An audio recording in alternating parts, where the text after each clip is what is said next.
Hi, ಎಲ್ಲರಿಗೂ ನಮಸ್ಕಾರ. Welcome to Shri Guru Raghavendra YouTube ಚಾನಲ್ಗೆ.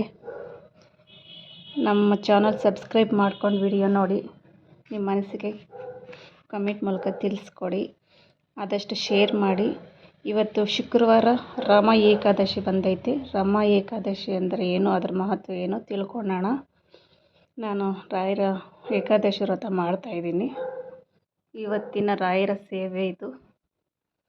ರಾಮ ಏಕಾದಶಿಯ ಮಹತ್ವದ ಆಧ್ಯಾತ್ಮಿಕ ಮಾರ್ಗದರ್ಶನವಾದ ರಾಮ ಏಕಾದಶಿಯು ಭಗವಂತನ ವಿಷ್ಣುವಿಗೆ ಸಮರ್ಪಿತವಾದ ಪವಿತ್ರವಾದ ಏಕಾದಶಿ ಇದು.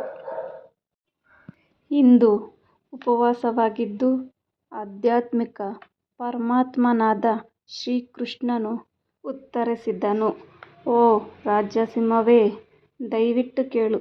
ಕಾರ್ತಿಕ ಮಾಸದ ಕರಾಳ ಭಾಗದಲ್ಲಿ ಬರುವ ಶ್ರೀಹರಿ ಮಂದಿರ ರಾಮ ಏಕಾದಶಿ ವ್ರತವನ್ನು ಆಚರಿಸುವುದರಿಂದ ಏಕಾದಶಿಯು ಎಲ್ಲ ಆಧ್ಯಾತ್ಮಿಕ ಸಾಧಕರಿಗೆ ತಮ್ಮ ಭಕ್ತಿ ಸೇವೆಯನ್ನು ತೀವ್ರಗೊಳಿಸಲು ಮತ್ತು ಶ್ರೀಕೃಷ್ಣನಿಗೆ ತುಂಬ ಹತ್ತಿರವಾಗುತ್ತದೆ. ಓಂ ಶ್ರೀ ಕೃಷ್ಣಾಯ ನಮಃ. ಓಂ ಶ್ರೀ ಗುರುಭ್ಯೋ ನಮಃ. ಏಕಾದಶಿ ಮಹತ್ವ ತಿಳ್ಕೊಂಡಿವಿ. ಆದಷ್ಟು ಏಕಾದಶಿ ಉಪವಾಸ ಇದ್ದು ಆಚರಣೆ ಮಾಡಿ. ಉಪವಾಸ ಇರೋಕ್ಕಾಗಲ್ಲ ಅಂದವರು ಹಣ್ಣು ತಗೊಂಡು ಉಪವಾಸ ಮಾಡಬಹುದು. ಓಂ ಶ್ರೀ ಗುರು ರಾಘವೇಂದ್ರಾಯ ನಮಃ. ರಾಯರಿಗೆ ನೈವೇದ್ಯ ಇರೋದಿಲ್ಲ. ಒಂದು ತುಳಸಿ ಇಟ್ಟು ಪೂಜೆ ಮಾಡಿ, 2 ತುಪ್ಪದ ದೀಪ ಅಂಟಿಸಿ,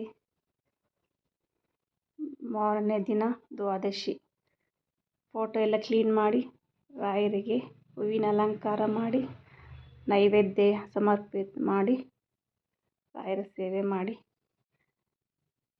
ರಾಯರ ಸೇವೆ ಆದಮೇಲೆ ರಾಯರ ಮಠಕ್ಕೆ ಹೋಗಿ ರಾಯರ ದರ್ಶನನೂ ಮಾಡಿ. ಆಗಿಲ್ಲ ಅನ್ನೋರು ರಾಯರ ಮುಂದೆ ಇಟ್ಟು ತೀರ್ಥ ತಗೊಂಡು ಪ್ರೇರಣೆ ಬಿಡ್ಬೋದು. ಅಲ್ಲಿಗೆ ಉಪವಾಸನೂ ಬಿಡ್ಬೋದು. ನಾನು ಆದರೆ ಓದ್ತೀನಿ, ಇಲ್ಲ ಅಂದರೆ ರಾಯರ ಮುಂದೆ ತುಳಸಿ ನೀರು ಇಕ್ಕಿರೋದನ್ನೇ ತಗೊಂಡು ಪ್ರೇರಣೆ ಬಿಡ್ತೀನಿ. ಉಪವಾಸ ಅಲ್ಲಿಗೆ ಬಿಡ್ತೀನಿ. ನಮ್ಮ ವ್ರತ ಅಲ್ಲಿಗೆ ಮುಗಿಯುತ್ತದೆ. ಆದಷ್ಟು ಟೈಮ್ ಸಿಕ್ಕಿದ್ರೆ ನಾಮಲೇಖನೂ ಬರೆಯಿರಿ. ರಾಯರ ನಾಮಲೇಖನ ಬರೆಯೋದ್ರಿಂದ ತುಂಬ ನೆಮ್ಮದಿ ಇರುತ್ತೆ, ಶಾಂತಿ ಇರುತ್ತೆ. ಏನೋ ಒಂಥರ ನೆಮ್ಮದಿ ಅನಿಸುತ್ತೆ ಮನಸ್ಸಿಗೆ. ನಾವು ಏಕಾದಶಿ ದಿನ ಮಿಸ್ ಮಾಡದೆ ಬರಿತೀವಿ.